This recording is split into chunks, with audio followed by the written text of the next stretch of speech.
पिता की संपत्ति में बेटी को अधिकार जो प्राप्त होता था, अब वो अधिकार बेटी को नहीं मिलेगा। पहले जो बेटी को जो जमीन जो है हिस्से में जो भी जितना भी पैतृक जमीन है या कोई मकान है, यानी पिता का जो भी संपत्ति है, जितना हक बेटा का होता था उतना हक बेटी का होगा। अगर कोई प्रॉपर्टी है तो अब यहाँ पर इसको जो है यहाँ पर बेटा है और बेटी है, तो इसको 3 हिस्से में जो है वो बांटा जाएगा। जमीन है 3 हिस्से में बांटा जाएगा। लेकिन यह जो प्रक्रिया है, इस प्रक्रिया को करने के बाद, यह जो नियम है, यह जो कानून है, इसको करने के बाद बेटी का जो है यानी जो हिस्सा है वो खत्म हो जाता है, बेटी को हिस्सा नहीं मिलेगा। आखिर क्या करना पड़ेगा उसको जो है उसके लिए आपको, और कैसे दस्तावेज बनाने पड़ेंगे, क्या क्या लिखना पड़ेगा, कहाँ जाना होगा, इस दस्तावेज का कितना मान्यता होता है, तो उसको समझने का प्रयास करेंगे। देखें, हक त्याग पत्र अभी जो एक तरह से कानून है, उस कानून में जो बेटी को संपत्ति में अधिकार दिया गया है, लेकिन बेटी चाहती है कि हमको अधिकार नहीं लेना है, हम अधिकार अपने भाइयों को जो है दे देंगे। तो उसके लिए जो है एक हक त्याग पत्र बनाना पड़ेगा। और हक त्याग पत्र कैसे बनाएंगे, है ना, वो भी जानना बेहद जरूरी है। क्या लिखना होगा, कैसे लिखना होगा, क्या करेंगे, जो उसका मान्यता कोर्ट में भी होगा। एक बार अगर हक जो है अगर वो त्याग कर दिया गया, मान लेते हैं आप कोई चीज त्याग कर देते हैं, ठीक है, तो वो डॉक्यूमेंट तैयार होना चाहिए। अब है कि ये हक त्याग पत्र जो है तो इसको बनाने के लिए क्या सिर्फ बेटी बना सकती है या बेटा भी बना सकता? जो भी हिस्सेदार है, वो भाई हो या मतलब एक तरह से ब्लड रिलेशन में हो, रिश्तेदार जो भी है, ठीक है, जिसको संपत्ति जो है वो प्राप्त है। अब संपत्ति प्राप्त है तो उसी संपत्ति का हिस्सा, मान लेते हैं ये पूरा संपत्ति जो है प्राप्त है, अब एक हिस्सा किसी एक को प्राप्त है।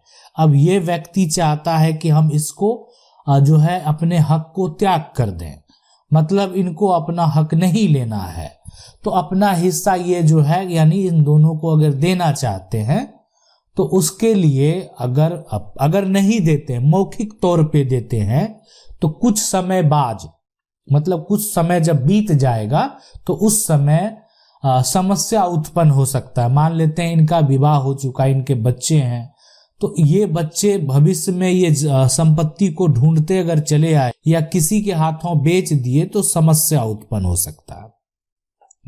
तो उसके लिए क्या प्रक्रिया है? उसके लिए प्रक्रिया है कि ये व्यक्ति के द्वारा अगर एक जो है रिलीज डीड यानी हक त्याग पत्र अगर तैयार कर लिया जाएगा तो फिर ये समस्या उत्पन्न ही नहीं होगा। यानी इस समस्या से बचने के लिए, समस्या क्या होगा? समस्या होगा कि कुछ समय बाद मान लेते हैं ये व्यक्ति जो है बाहर रह रहा है, बाहर सेटल हो गया, अब वो सोच रहा है कि जो मेरे भाई बहन गांव में रह रहे हैं हम उनको जो है संपत्ति जो है रिलीज कर देते हैं, या कोई बेटी ऐसा सोच रही है कि हम अपने भाइयों को संपत्ति दे देते हैं, मेरा तो एक तरह से बेहतर फैमिली में विवाह हो चुका, हमको संपत्ति नहीं लेना है, तो वो स्वेच्छा से अपना हक त्याग कर सकती है। अब अगर वो अपना हक त्याग करती है, ठीक है, तो उसके लिए दस्तावेज बनाना जरूरी है। अगर दस्तावेज नहीं बनाएंगे, ठीक है, तो क्या हो सकता है कि जो ये व्यक्ति अगर दस्तावेज नहीं बनाता, इसके बच्चे कल भविष्य में आएंगे और वो देखेंगे कि उनके दादा का संपत्ति जो है ना, दादा का संपत्ति में उनका भी हक होना चाहिए, जबकि एक भाई और एक बहन को हक प्राप्त है, तो वो आसानी से हक प्राप्त कर सकते हैं। लेकिन जब इन व्यक्ति के पास एक दस्तावेज मौजूद होगा कि मेरे पास कागजात है, तो उस केस में समस्या नहीं होगा।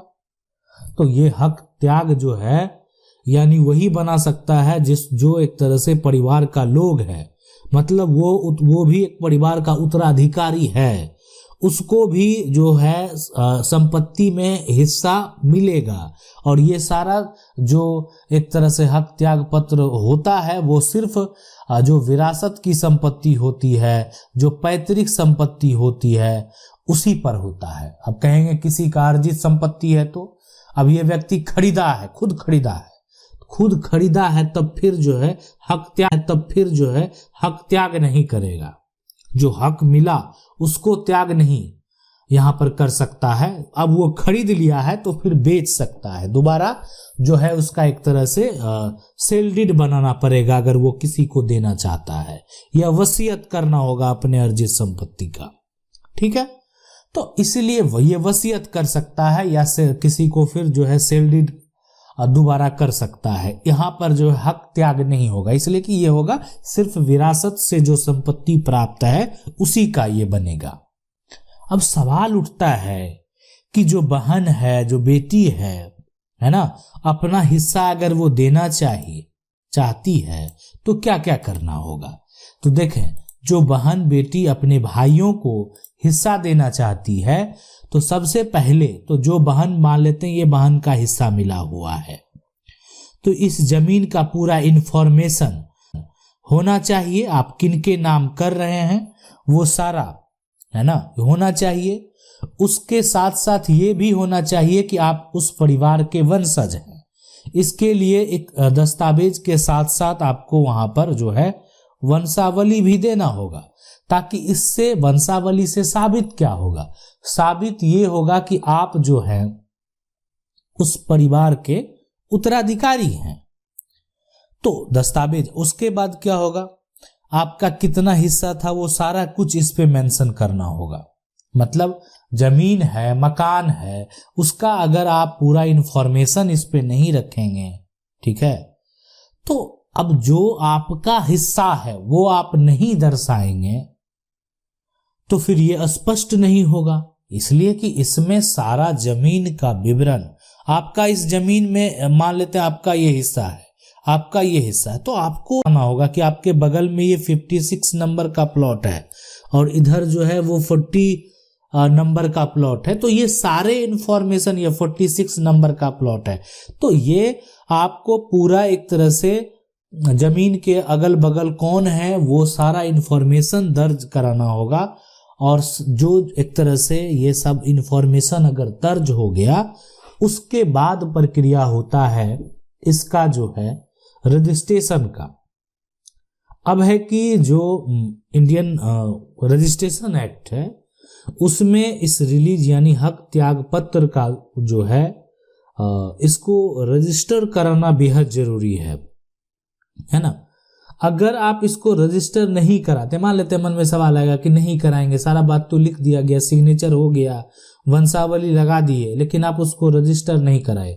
और आपको पता होना चाहिए किसी भी प्रकार का डीड का अगर रजिस्टर है उसको रजिस्टर करवाया जाता तो उसके लिए सब जो रजिस्ट्रार है उनके पास आपको जाना ही होगा। जो सब रजिस्ट्रार है ना, उनके पास जाना होगा और वो वेरीफाई कर देंगे तो आपका ये डीड जो है वो रजिस्टर हो जाएगा। और रजिस्टर अगर नहीं कराए, अब मौखिक बात है ना, मौखिक तौर पे सिर्फ सिग्नेचर हो गया है सरकार के दस्तावेज में, है ना। रजिस्टर कराने का मतलब क्या होता है, रजिस्टर मान लेते हैं इस डीड को सारा कुछ लिख दिए, घर में रख लिए, और रजिस्टर करा के भी लाएंगे तो घर में रखेंगे, लेकिन क्या होता है कि जब इसको रजिस्टर कराएंगे ना तो ये पता चल जाएगा कि आप सरकार के नजर में भी ये आ जाएगा, सरकार के दस्तावेज में भी ये दर्ज हो जाएगा कि एक प्रक्रिया किया गया, मतलब एक बहन के द्वारा जो है संपत्ति भाई को रिलीज कर दिया गया, मतलब हक जो है बहन ने अपना त्याग कर दिया, भाई को दे दिया। इसका मतलब यही होता है और इसमें ज्यादा खर्च भी नहीं लगता। अगर आप ऐसा सोच रहे होंगे, मन में सवाल आता होगा कि आखिर क्या खर्च लगेगा, तो इसमें किसी प्रकार का आपको जो है ज्यादा खर्च नहीं लगेगा। मतलब वो नहीं, जैसे रजिस्ट्री में क्या होता है कि जो टैक्स होता है कहीं 5% हो, कहीं 10% हो, कहीं 6% हो, कहीं 4% हो, तो वो टैक्स जो है गवर्नमेंट को देना पड़ता है। लेकिन यहाँ पर आपका ज्यादा खर्च जो है वो नहीं लगेगा। अब ये सरकार रजिस्टर अगर करवाएंगे तो सरकार का जो दस्तावेज है उसमें भी ये दर्ज हो जाएगा। भविष्य में अगर मान लेते हैं इसको आप कोर्ट में ले जाएंगे सबूत के तौर पे, तो अगर ये रजिस्टर है तो सरकार का जो इन्फॉर्मेशन है उसमें भी ये सारा रिकॉर्ड में मौजूद है।